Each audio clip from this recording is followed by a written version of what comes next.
আজকে তোমাদের সঙ্গে চিংড়ি মাছ দিয়ে পাঁচমিশালি তরকারির রেসিপি শেয়ার করব। চলো রেসিপিটা ঝটপট দেখে নাও। প্রথমেই কড়াইতে তেল দিয়ে তেলটা যখন গরম হয়ে ধোঁয়া বেরোবে তখন কিন্তু আমি চিংড়ি মাছগুলো দিয়ে দেবো। আর এই চিংড়ি মাছে কিন্তু আমি নুন হলুদ কিচ্ছু মাখাইনি। নুন হলুদ যদি চিংড়ি মাছে মাখানো হয় তাহলে কিন্তু চিংড়ি মাছ থেকে প্রচুর জল বেরোয়। সেই জন্যে আমি কিন্তু কোনো নুন হলুদ ছাড়াই চিংড়ি মাছটাকে ভেজে তুলে নিয়েছি। তারপরে কড়াইতে সামান্য আর একটু তেল দিয়ে সাদা জিরে ফোড়ন, শুকনো লঙ্কা দিয়ে দিলাম। তারপরে কেটে রাখা সবজিগুলো দিয়ে সবজির মধ্যে আমি ব্যবহার করেছি কুমড়ো, আলু আর লাল ডাঁটা। তোমরা চাইলে তোমাদের মন পছন্দ সবজি দিয়েও বানাতে পারো।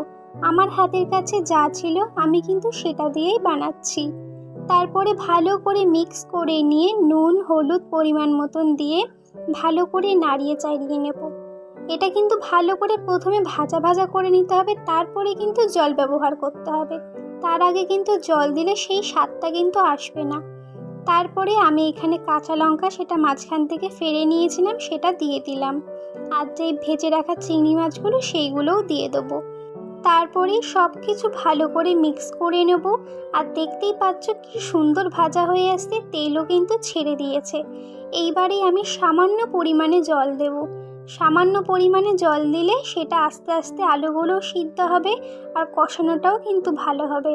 তোমরা কিন্তু কেউ একবারে বেশি জল দেবে না, প্রথমে অল্প করে জল দেবে, তারপরে দেবে বেশি করে জল, যাতে সবকটা আলু একসঙ্গে সিদ্ধ হয়ে যায়।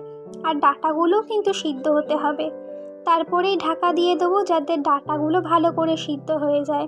তারপরে ঢাকনা খুলে দেখবো সব কিছু ভালো ফুটে এসেছে। তখন এই সমস্ত সব কিছু আমি একটু একটু করে ঘেঁটে দেব, যাতে এই সব কিছু মাখা মাখা হয়ে যায়। কারণ পাঁচমিশালি তরকারি কিন্তু মাখা মাখা না হলে একদমই ভালো লাগে না। সমস্ত সবজি একটু মাখা মাখা হবে, তবেই কিন্তু এই পাঁচমিশালি তরকারির আসল স্বাদটা বেরোবে। ভালো করে ফুটে আসলে আমি কিন্তু এখানে 2 চামচ চিনি ব্যবহার করেছি। তোমরা এই তরকারিতে যেরকম মিষ্টি পছন্দ করো সেই আন্দাজে তোমরা তোমাদের মিষ্টিটা ব্যবহার করবে।